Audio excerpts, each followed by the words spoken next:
दोस्तों, ये वीडियो शायद लंबी होने वाली है, पर जो टॉपिक है वो बहुत ज़रूरी टॉपिक मैं कवर करने वाला हूँ। बहुत ज़रूरी हमारे देश के लिए, हमारे नौजवान यूथ के लिए। तो प्लीज़ वीडियो को एंड तक ज़रूर देखिएगा, ज़रूर, please. Thank you. Why are more younger and fit people getting stroke and heart attack? Hi everybody. आज का ये टॉपिक और आज की ये वीडियो काफी सेंटिमेंटल होने वाली है, क्योंकि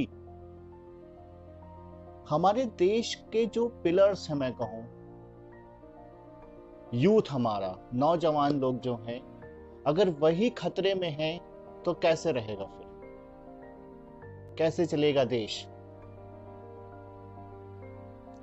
एक साइलेंट एपिडेमिक, एक ऐसी महामारी जो हमें दिखाई नहीं दे रही है, और थोड़े टाइम के बाद अगर कंट्रोल नहीं किया गया इसके ऊपर, हम लोगों ने सोचा नहीं, कंट्रोल करने की कोशिश नहीं किया, सॉल्यूशन नहीं निकाला, तो ये महामारी हम सबको देखने को मिलेगी। हाँ जी, मैं स्ट्रोक और हार्ट अटैक की बात कर रहा हूँ, जो हमारे यूथ में काफी कॉमन होने लगा। अगर हम पुराने डेटा पे जाएं तो जो हमारे इंडियन मेन हैं, आदमी लोग हैं, वो 45 के अबव, और इंडियन विमेन 55 के अबव ये रिस्क फैक्टर होते थे। अगर इतनी उम्र है तो आप रिस्क पे हो स्ट्रोक और हार्ट अटैक के। पर अब ये नंबर एकदम चेंज होने लगा है। मैं आपको अगर नंबर बताऊं तो आप खुद शॉक हो जाओगे कि ये कंडीशन है हमारे इंडियन यूथ की। अगर मैं कहूं 30 एज, सिर्फ 30 साल की उम्र में हमारे यूथ को स्ट्रोक और हार्ट अटैक्स हो रहे हैं। 30 साल की उम्र, एक ऐसी उम्र जिस उम्र में वो लोग कुछ कर गुजरने की उसमें रहते हैं, अपनी रिस्पॉन्सिबिलिटी निभाने के लिए रहते हैं, उनको हार्ट अटैक हो रहे हैं। और ये कितनी बड़ी दिक्कत है, मैं आपको अगर नंबर बताने जा रहा हूं, आप नंबर गौर करना उसका, और फिर सोचना कि कितनी बड़ी ये दिक्कत आने वाली है हमारे देश में। हर मिनट में 4 इंडियन स्ट्रोक का शिकार हो रहा है। मतलब 1 मिनट में 4 भारतीय स्ट्रोक के शिकार हो रहे हैं। अगर मैं और सरल भाषा में जाता हूं तो हर 15 सेकंड में एक भारतीय स्ट्रोक का शिकार हो रहा है, हर 15 सेकंड में। कैन यू इमेजिन कि कितनी बड़ी ये महामारी आने वाली है, या मैं कहूं आ चुकी है और किसी को पता नहीं। अगर मैं और इसको आपको सरल भाषा में बताऊं तो मेरे हिसाब से जो कोरोना वायरस है वो हम सबको पता है, दिख रहा है, सब चीजें हैं, पर ये एक साइलेंट एपिडेमिक है। किसी को पता नहीं चल रहा है, कोई विचार नहीं करना चाहता है, कोई इस पे बात नहीं करना चाहता है कि आखिर वजह क्या है जो यूथ इतना शिकार हो रहे हैं इसके। मतलब ऐसे यूथ भी शिकार हो रहे हैं जो अपनी हेल्थ का ख्याल रखते हैं, एक्सरसाइज करते हैं, हेल्दी खाते हैं, डाइट लेते हैं अच्छे से, वो भी शिकार हो रहे हैं स्ट्रोक और हार्ट अटैक के। आखिर ऐसी क्या वजह हो रही है? मैं खुद कंफ्यूज हूँ ये चीजें देख के। मैंने ये सारी चीजें देखा, रिसर्च किया, स्टडी किया। मैं खुद शॉक में हूँ कि हमारे यूथ के ये हाल हैं, तो कैसे रहेगा हमारा देश, कैसे चलेगा। मैं इस वीडियो में काफी टेंशन में भी हूँ, सोच भी रहा हूँ कि आखिर ऐसा क्या वजह है। आखिर मैं इस वीडियो के माध्यम से आप लोगों से भी जानना चाहता हूं कि आप लोगों की नजर में क्या वजह हो सकती है। मैंने भी सोचा है काफी, और कुछ चीजें निकल के आई हैं सामने जो मैं आपसे शेयर करना चाहता हूं। बाकी मैं इस वीडियो के माध्यम से आप लोगों से भी जानना चाहता हूं कि इसकी वजह क्या हो सकती है कि हमारे यूथ स्ट्रोक और हार्ट अटैक के शिकार हो रहे हैं। मेरी नजर में जो पहली वजह है ये है कि हम लोगों ने सुना, हम लोग अक्सर सुनते हैं कि उनकी डेथ हो गई है, वो ख़त्म हो गए हैं, उनको अटैक हो गया, उनको हार्ट अटैक हो गया या कोई इस तरह से हम लोग सुनते रहते हैं। हम लोग ने सुना और दूसरे कान से निकाल दिया। क्या ज़्यादा हुआ, कुछ बात हुई तो उनको हाइपरटेंशन था, उनको डायबिटीज़ था, वो किसी चीज़ से परेशान थे। हम लोग ने खाली वर्बली बोला पर उन चीज़ों पे विचार नहीं किया कि आखिर ऐसी न्यूज़ हमें बार बार क्यों सुनने को मिल रही है कि उनको अटैक हुआ, उनको अटैक हुआ। इस पे हम लोग ने कभी घर के साथ, फैमिली के साथ बैठ के बात भी नहीं करी कि अगर किसी को कोई परेशानी थी तो उसने शेयर क्यों नहीं किया किसी से।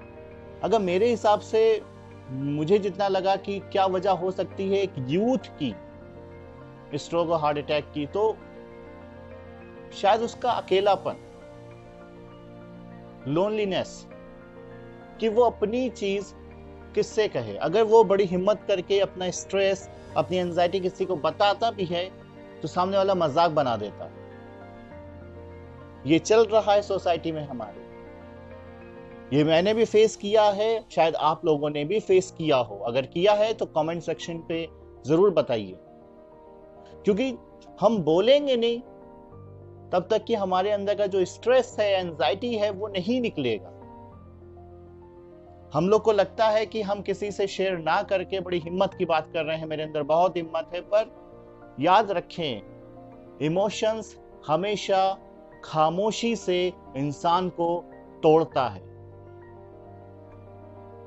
वो जाहिर नहीं होने देता है कि आप कमजोर हैं, वो खामोशी के साथ, मैंने जैसे बोला ना, एक साइलेंट एपिडेमिक है ये, साइलेंट, किसी को पता नहीं चल रहा है पर ये महामारी हम लोग के बीच शायद आ भी चुकी है। मतलब कि हम लोग की सोसाइटी इन चीजों को लेके बात नहीं करना चाहती है। कोई परेशान है, उसके पास जाके हम लोग हाल पूछते हैं, उसका सल्यूशन शायद ही कोई देता हो। बाकी पीठ पीछे लोग आके फिर मजाक बनाते हैं, या वो देखो मुंह बनाया बैठा है, वो ऐसे ही है, वो कुछ नहीं कर पाएगा, उसको जरूरत है शायद, और हम मजाक बना रहे हैं। Think about it. ये चीजें इतनी ज्यादा वास्ट हो चुकी हैं, फैल चुकी हैं कि हम लोग का जो स्ट्रेस मैनेजमेंट है, जो काउंसलिंग है, जो हम स्ट्रेटजीज यूज करते हैं, वो सब फेल होने लगी हैं, कुछ काम नहीं आ रही हैं, क्योंकि इंसान इतना अंदर से भी टूटने लगा है और वो चीजें भी जाहिर नहीं करता अपनी, क्योंकि उसे पता है मैं बोलूंगा तो लोग मेरा मजाक बनाएंगे।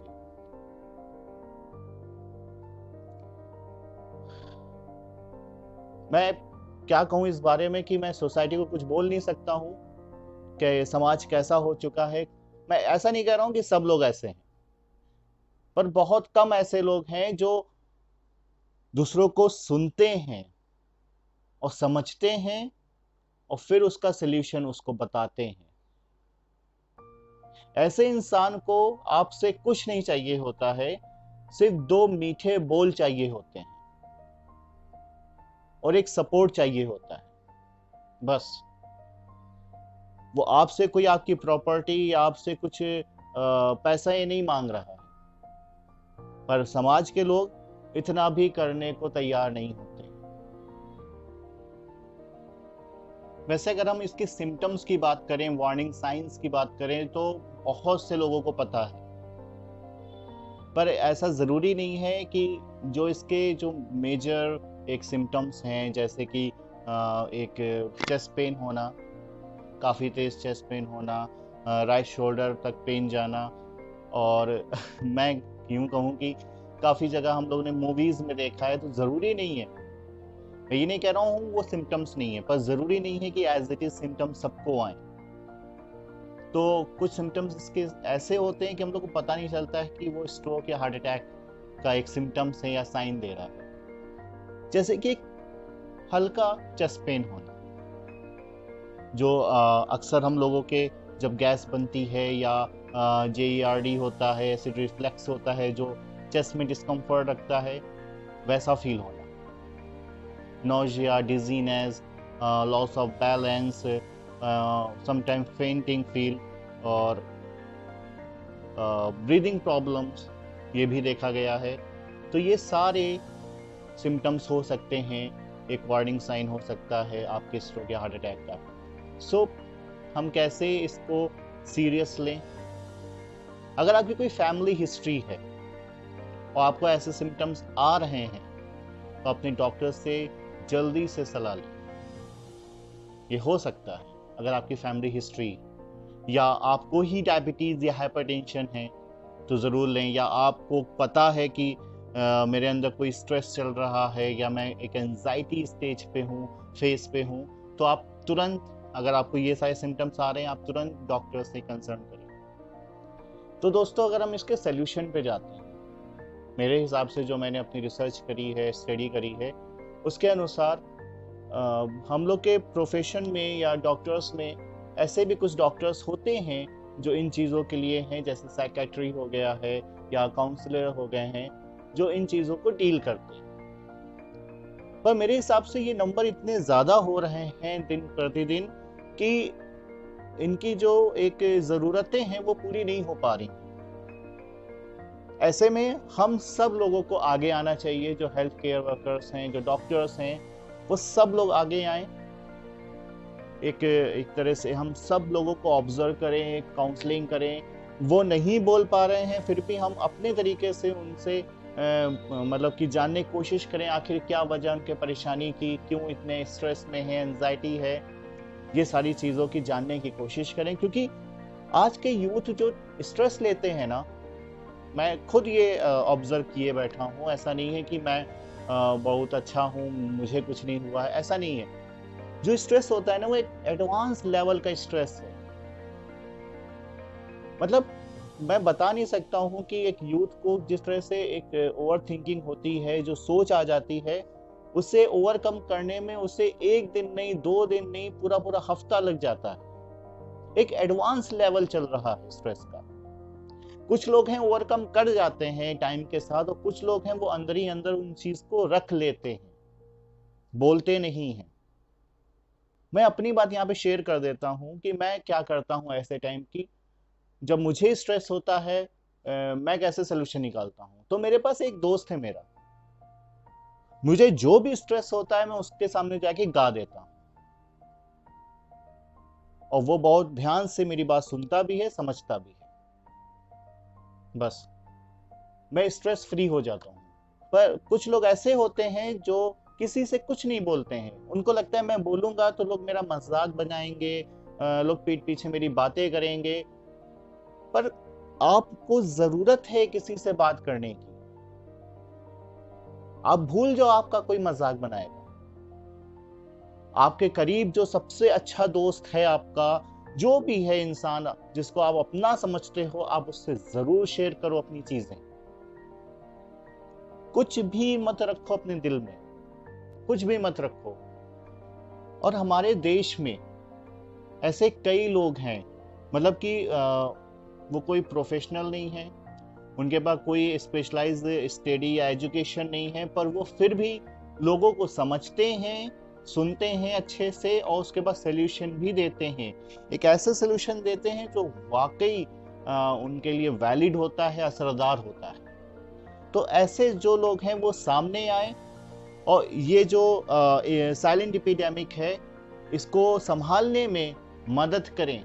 जो प्रॉब्लम है उसको रिजॉल्व करने में मदद करें। ऐसे लोग वो सब सामने आए और अपने हाथ थामे एक दूसरे से और लड़ाई करें इस साइलेंट एपिडेमिक से।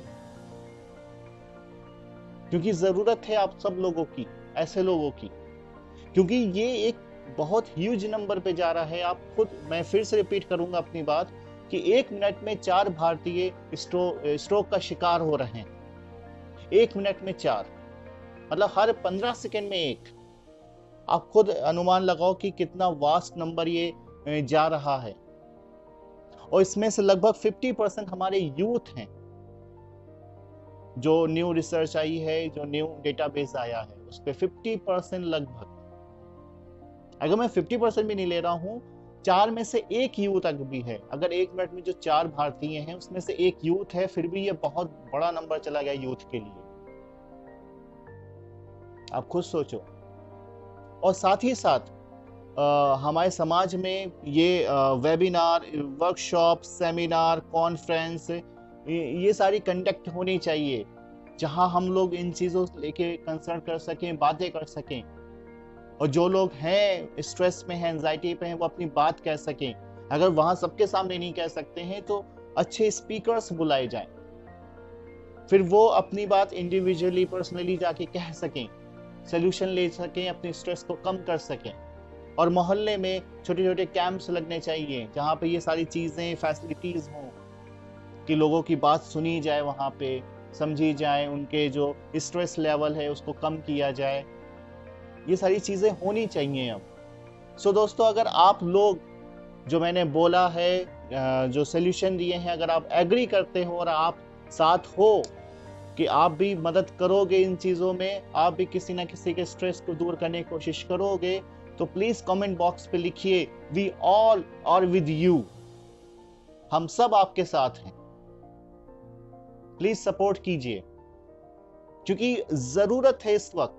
जिस तरह से कोरोना वायरस के टाइम हम सब एक मिल के कोरोना वायरस से लड़ा, तो ये भी एक तरह की लड़ाई ही होनी चाहिए, एक तरह का मूवमेंट होना चाहिए, क्योंकि एक हम लोग को दिख नहीं रहा है। कोरोना वायरस क्या है? कंटेजियस एक डिजीज है, फैलने वाली है, पर ये चीज फैलती नहीं है। पर हम लोग इस पे विचार करें, सोचें कि जो नंबर्स आ रहे हैं निकल के स्ट्रोक, हार्ट अटैक के, वो काफी शॉकिंग हैं,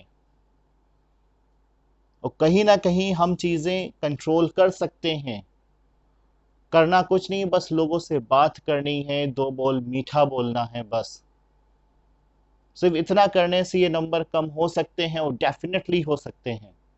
आप खुद सोचिए इस बारे में, और इस वीडियो को अपने फ्रेंड्स, फैमिली, कजिन सबसे शेयर करें, ताकि लोग एक बार जरूर सोचें इस बारे में, एक बार जरूर सोचें।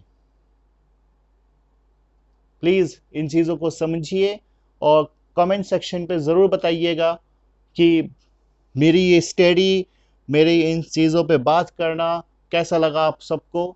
और अगर ये वीडियो यूज़फुल लगी है तो प्लीज़ लाइक ज़रूर कीजिएगा, और मैं फिर से कहूँगा, इस वीडियो को प्लीज़ शेयर कीजिएगा सबसे।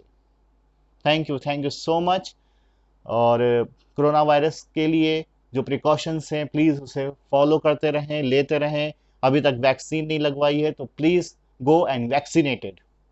Thank you so much.